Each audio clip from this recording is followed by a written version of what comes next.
years ago. That would be good news for Rick Santorum, who no doubt has been making that pitch to Iowa voters. You've been talking about it, which is, don't settle. Don't go for a moderate candidate. Vote with your heart. Be bold, he said at an event that I saw him at yesterday. And faith is such a big part of his campaign and his campaign appeal. And Ron Paul, look, you heard Mike Huckabee, who won on the Republican side 4 years ago, say that if Ron Paul were to win tonight, it would confuse the campaign, that it would in many ways be a bad sign because he said in no uncertain terms that he can't be the nominee. There's be a couple of very important things to look at tonight. Let me ask you, David, about the numbers again. I was looking at, as we all know, Huckabee won last time in these caucuses. He got about 38%. And I remember from looking at the polling that 60% at that time said they were evangelical. And of the 60% of the electorate, basically, in the caucuses, that yielded a 38% win for Huckabee. You know, going into this thing tonight, people were telling us, as you said, that only about a third of the voters were evangelical. If that number pops up to, as you said, around the 60% level, that could explain why Santorum's in the early running here and maybe even the winner. I don't think there's any question about it. And if, 4 years ago was interesting in terms of issues, immigration was the most important issue. You have to imagine that the economy is going to outpace that tonight. But again, if family issues, keeping the family together, that sense of something David Brooks wrote about in the New York Times today, the sense that for a lot of families, just life is getting tougher to live, to raise your family. It's the culture, it's the media, all of those things together. Iowa voters, particularly evangelical voters, could be sending a much different message. They may not be in a pragmatic mood. They may be in a much more message-sending mood.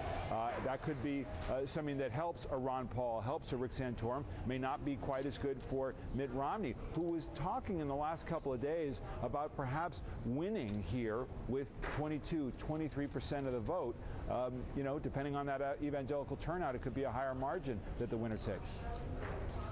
You are going to have such an event next Sunday morning, David. You're going to have, we're looking at possibly the victor among the evangelicals, the victor who would be Romney, Santorum, the victor among the, I guess, the libertarians. That would be, of course, Ron Paul, and perhaps the victor among the moderate and business Republicans, Romney, if it breaks out that way. You're going to have all three of these guys in a three-wing circus come next Sunday morning. That is going to be one morning to watch.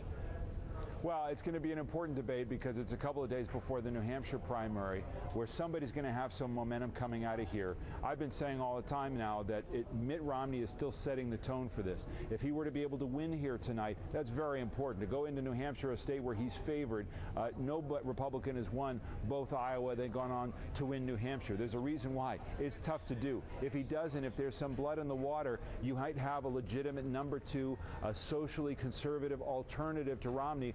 It's been a constellation, not one candidate yet. And as you've been talking about, a libertarian wing of the party, isolationist, libertarian wing of the party, no real faith in government. And these are powerful forces within the Republican Party. This could be a longer contest than we might think it's going to be.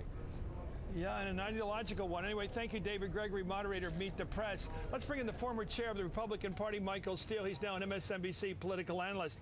You know, I'm looking at this, and I'm looking at the map we just saw. Yep. And tell us about the map. The two coasts, and Ed Schultz jumped on this, the evangelicals in the middle are not buying Romney at this point. Right, they're not. And that's been the story from the very beginning. It has not changed, and it still surprises me that people are surprised by that. The base has made it very clear that this individual, Mitt Romney, has not sold them on him. And so this is an opportunity for them to send out a message tonight on that very point. This is the first time the base gets to put their voice in the mix here in a legitimate way that people have to pay attention. And if the trend lines that, of course, these early, entrance polls are, you got to be careful with them. But if the trend line is, as Tamara pointed out and you've discussed, continues, Santorum could be the beneficiary in a very big way tonight. Too early to call. And then if you look ahead to the next weekend, which I and every junkie in the world is looking ahead to, next Saturday night, the ABC debate, and then, of course, the Meet the Press debate the next morning. It's a double header of incredible fire because Newt Gingrich, we all know, will get back in almost like a revenge killing. He'll get back into this. Light it up. And these other two candidates, whoever they are, Santorum, whoever comes in short tonight, will try to get back in the lead. If Romney comes in short tonight, he'll try to get back in the lead. Ron Paul may not be a big player in New Hampshire, but I'm thinking about where this is heading heading toward, perhaps, is an incredible fight with Newt Gingrich trying to get back in the lead again. Romney perhaps sitting on a victory tonight, perhaps Santorum on a victory tonight. This is going to be one incredible weekend of politics. It really is. And you think about the run-up to New Hampshire, exclusive of the face-to-face that they'll have in the debate, what they're going to be doing on the ground, the momentum that will come for Rick Santorum, even if he doesn't win, he comes in a strong second. That's going to be an incredible push for his effort. Not just the evangelicals, but conservatives who've said in a very principled argument that we want someone who reflects our values. Those guys are going to galvanize and begin to coalesce. And that's something that the Romney people have always been concerned about. Newt represented that. That's why they took him out.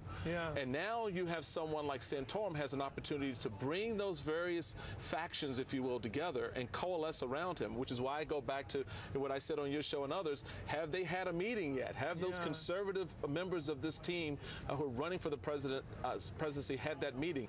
It looks like the members, the grassroots, are having that meeting for them. Anyway, I wonder whether Romney can be as devastating in accounting, putting together the baggage of Santorum as he was with going after Gingrich. That's going to be tough, and you can strike that at that rock once, and maybe you get some gold or some water. I don't know about hitting it twice. This fight's only beginning. Thank you. Right. Back to you, Rachel. Thank you, Chris. Thank you, Michael Steele. I got to say, I'm sort of having a little cognitive dissonance here.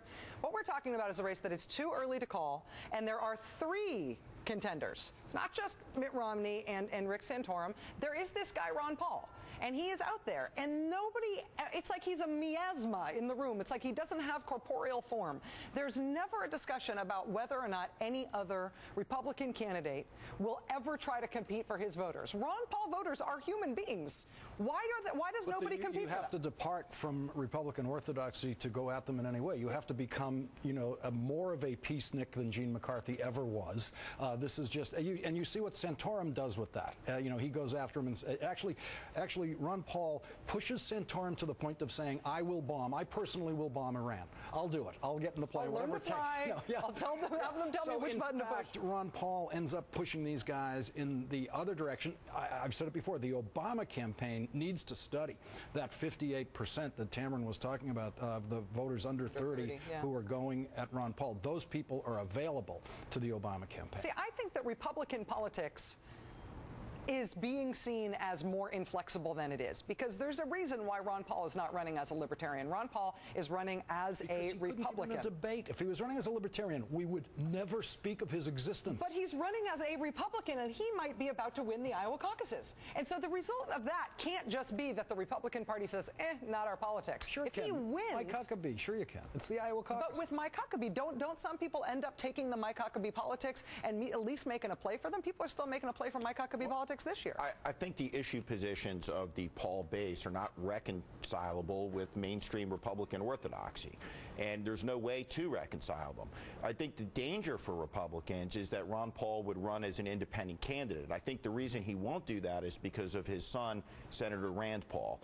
And I think that if he were to run as an independent, hand the election to President Obama, there would be devastating political consequences and retribution on Senator Rand Paul, and I don't think he would do that to his son. So he wins Iowa tonight, and the Republican response is everybody who voted for Ron Paul for the majority winner tonight in Iowa, go vote for Obama? I think that there's a view, a conventional wisdom view, that on national security issues, that the Republican Party